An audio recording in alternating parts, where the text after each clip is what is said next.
Hello everybody and welcome to Whiskey Daddy Review number 7. And happy Easter, as you can see by our little Easter chick over here and eggs. It's Easter Day. Hope everybody's had a great one so far. And what's a better thing to do on Easter but drink great rye whiskey. So today we're going to be reviewing, as I promised, the Willett 2-year rye. Now the Willett distillery typically outsources most of their juice. But with this particular rye whiskey, this is one that they actually distill, age, and bottle themselves. And you can always tell that because it says on the back here, distilled, aged, and bottled by the Willett Distillery. So it says on the front here, aged in hand-selected white oak barrels for 2 years, hand-bottled at cask strength. This one came out at 55.4% by volume or 110.8 proof. Now they didn't put the actual year on there, but this is the one that came out at the latter part of 2015. And it came out to some pretty rave reviews, and I think thus far this is the best rye whiskey that I've ever tried. But it is a heavy hitter, and it's a big one, especially being a cask strength. So if you're going to sit down and actually drink this particular whiskey, you might want to start with something a little milder, like a Sazerac rye or something like this. This is a fantastic introductory rye too, just in case you're wondering about some ryes to start off with. That one would definitely be at the top of the list. So I got my trusty Glencairn glass here, my Glencairn glass lid. And what I'm going to do is, I haven't put water in this one yet. Now this whiskey holds up to water rather well. So we're putting a full eyedropper in right off the get-go. I have had it sit in the glass now for about 10 minutes too to air it out some. Pull up the old notes here. Alright. Aroma on this one. And this is something I get right off the bat. Strong brewed sweet tea. Dill pickle. Caramel. Brown sugar. Mint and orange oil. And the brown sugar is definitely a lot more predominant once you actually add the water to it. It's very strong with a pickle note when it's neat. And that pickle note is something I picked up on in a lot of ryes that aren't extremely high in the rye mash bill. I don't know what the mash bill they use for this is, but I would probably say that rye is probably more in the realm of 70 to 80% maybe.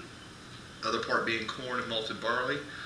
Because generally when you get up to those ryes that are more like 90, 95, 100% rye, they turn more fruity and floral and not quite as like pickly as a lot of these ryes are that are more in the 70 to 80%.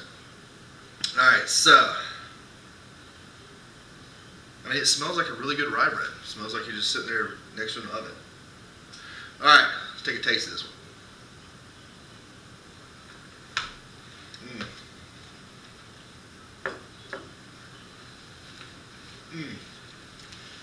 Boy, that's good.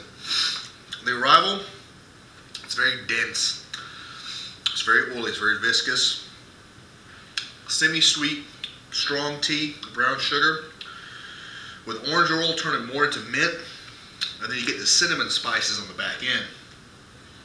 And the development of this one is actually pretty lengthy. It just kind of keeps like building, building, building. And then eventually, you come to the finish. And you get a pretty strong emergence of that pickle note again. It starts to really come through there. And just another big wave of mint and cinnamon. The whiskey, it kind of changes, the form kind of changes as you're adding the water to it. And when you do add the water, that development gets really long. And the finish gets very delayed. But it's absolutely delicious.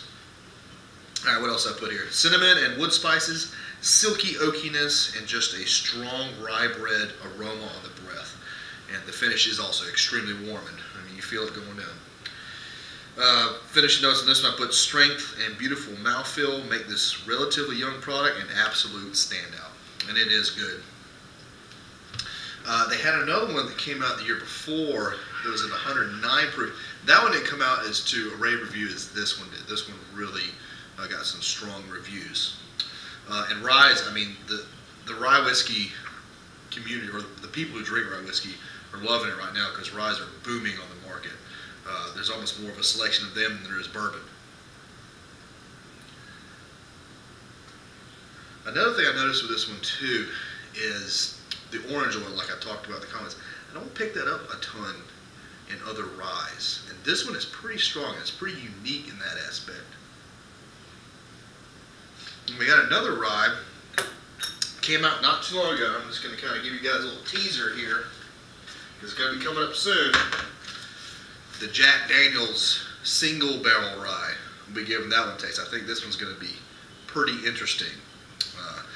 But for our next show, because this is going to be getting close to the Carolina Cup, big horse race here in South Carolina, I've decided to do something that has a horse on it. We're going to be doing a Smooth Ambler Old Scout single barrel.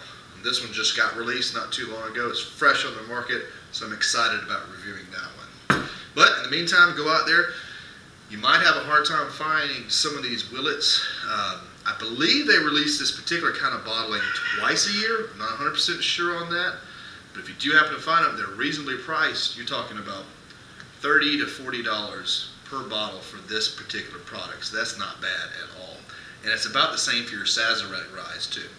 Most ryes are fairly reasonably priced. Now, you start getting around your like Whistle Pigs, your Lock, Stock, and Barrel, those are going to be more your $90 to $100 range, somewhere in there. All right, excellent. Well, I appreciate you folks tuning in. Until next time, cheers and enjoy your rye whiskey.